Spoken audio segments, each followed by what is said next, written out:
Existe um pequeno país no sul da África, onde nenhuma parte do território fica abaixo de 1.000 metros de altitude. Até o ponto mais baixo já está a cerca de 1.400 metros acima do nível do mar. Aqui, as estradas atravessam montanhas, os vilarejos aparecem entre os vales, e durante o inverno, algumas paisagens chegam a ficar cobertas de neve. É uma África que muita gente não imagina encontrar. Mas a altitude não é a única coisa em comum neste lugar. Porque quando olhamos para o mapa, descobrimos que o país inteiro está cercado pela África do Sul. Não importa para qual direção alguém viaje, para sair daqui, sempre será preciso atravessar o mesmo país. Esse pequeno reino se chama Lesoto. E para entender como ele conseguiu existir dessa forma, precisamos primeiro olhar para o lugar que o mapa reservou para ele. Lesoto é o único país soberano cujo território inteiro fica acima de 1.000 metros, e seu ponto mais baixo está por volta de 1.400 metros. Ele também é completamente cercado pela África do Sul. Se o Lesoto está completamente cercado pela África do Sul, por que ele nunca se tornou parte dela? A resposta começa no início do século XIX.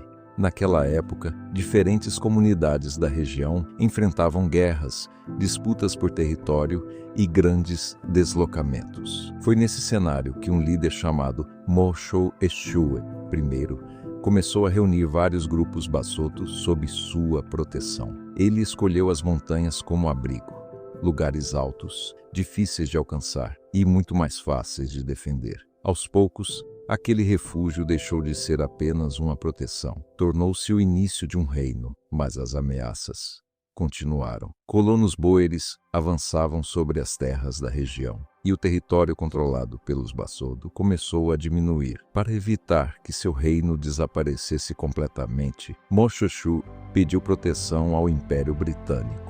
Em 1868, o território passou a ser protegido pelos britânicos e ficou conhecido como Basotolândia. Décadas depois, quando as colônias ao redor formaram a África do Sul, Basotolândia permaneceu separada. E em 1966, tornou-se oficialmente independente com o nome de Lesoto, ou seja, o país não ficou preso dentro da África do Sul por acaso. Suas montanhas ajudaram a protegê-lo, e as decisões tomadas naquele período impediram que ele desaparecesse do mapa. Mas essa mesma geografia que protegeu o reino também tornaria a vida aqui muito mais difícil. Moshoeshoe primeiro consolidou o reino Basoto no século XIX. Após conflitos e perda de territórios para colonos boeres, pediu proteção britânica, concedida em 1868. Basotolândia permaneceu fora da União Sul-Africana e conquistou a independência como Lesoto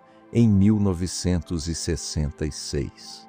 Durante muito tempo, as montanhas ajudaram a proteger o Lesoto, mas viver entre elas cobra um preço. Fora da capital e das regiões mais baixas, muitas comunidades aparecem espalhadas por vales e encostas distantes. Lugares onde uma pequena distância no mapa pode representar horas de viagem, porque nem sempre existe uma estrada direta. Às vezes, é preciso contornar montanhas, atravessar rios, enfrentar caminhos de terra ou esperar que o clima permita continuar. No inverno, o frio e a neve podem tornar essas rotas ainda mais difíceis, e isso interfere em quase tudo. Chegar a uma escola, procurar atendimento médico, transportar alimentos, levar animais para outras regiões, ou simplesmente visitar uma comunidade próxima. Em alguns lugares, cavalos continuam sendo uma das formas mais práticas de atravessar o terreno, não como parte de uma atração turística, mas como ferramenta da vida cotidiana. Eles carregam pessoas, mantimentos e ajudam a conectar vilarejos onde os veículos nem sempre conseguem chegar. Por isso, no Lesoto, o isolamento não significa que as pessoas vivem completamente separadas. Significa que quase todo deslocamento exige mais tempo, mais esforço e uma relação muito mais próxima com o terreno. As montanhas que salvaram o reino no passado ainda determinam o ritmo de quem vive nele hoje. Mas em meio a essas encostas, surgiu também uma das imagens mais marcantes do país: homens atravessando as montanhas a cavalo, envolvidos por mantas grossas e usando um chapéu que se tornou símbolo de toda uma nação.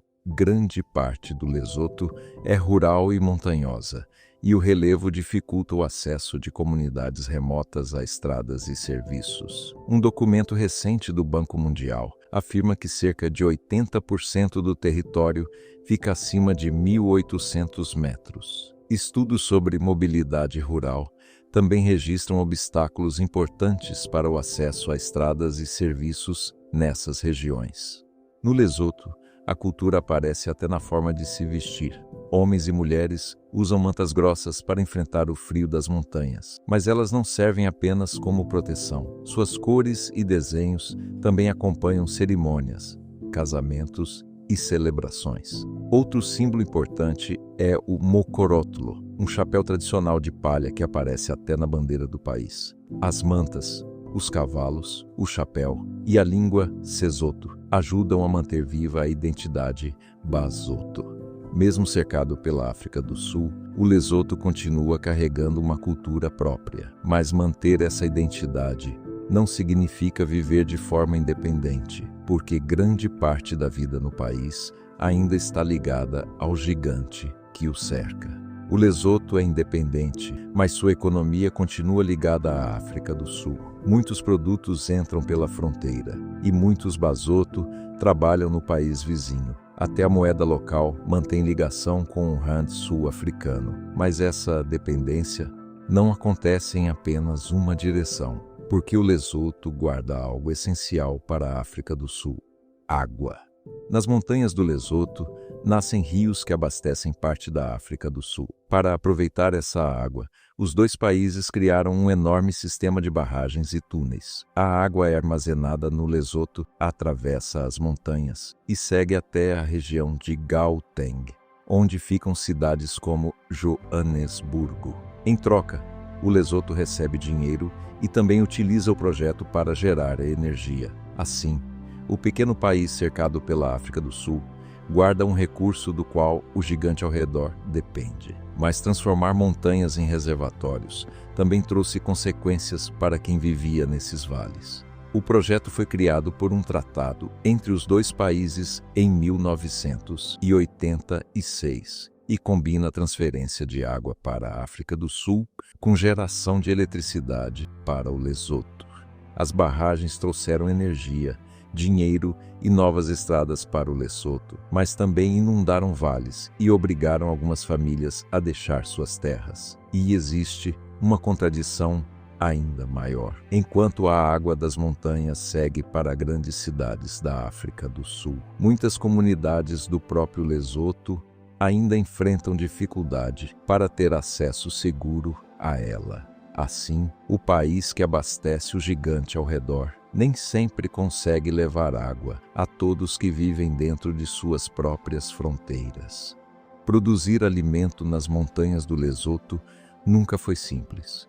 O frio reduz o período de cultivo, o solo sofre com a erosão e muitas plantações dependem diretamente da chuva. Quando o clima falha, colheitas são perdidas e o país passa a depender ainda mais dos alimentos que chegam da África do Sul. Essa dificuldade aparece principalmente nas regiões rurais, onde muitas famílias ainda vivem da agricultura e da criação de animais. Já em Maseru, a capital, o ritmo é diferente. Ali se concentram os principais comércios, hospitais, universidades e oportunidades de trabalho. Assim, o Lesoto parece existir em dois mundos. Um mais urbano, próximo da fronteira, e outro guiado pelas montanhas, pelo clima e pelas distâncias. Dois modos de vida muito diferentes, dentro do mesmo pequeno reino. Quando o sol desaparece atrás das montanhas, as estradas ficam mais vazias, o frio volta a tomar os vales, e pequenas luzes começam a surgir entre os vilarejos. Para quem vive aqui, o Lesoto não é uma curiosidade no mapa. É casa, é o lugar onde famílias foram criadas, onde tradições atravessaram gerações e onde a vida aprendeu a acompanhar o ritmo das montanhas. Cercado por todos os lados, o país poderia ter desaparecido dentro do gigante ao redor, mas não desapareceu. Porque fronteiras podem cercar um território, mas não conseguem apagar a identidade de um povo. E talvez seja essa a verdadeira história do Lesoto. Um pequeno reino que encontrou, nas alturas, uma forma de continuar sendo ele mesmo. O mundo é muito mais estranho do que parece. Se você gosta de viagens como essa, inscreva-se no Fora do Mapa. Ainda temos muitos destinos pela frente.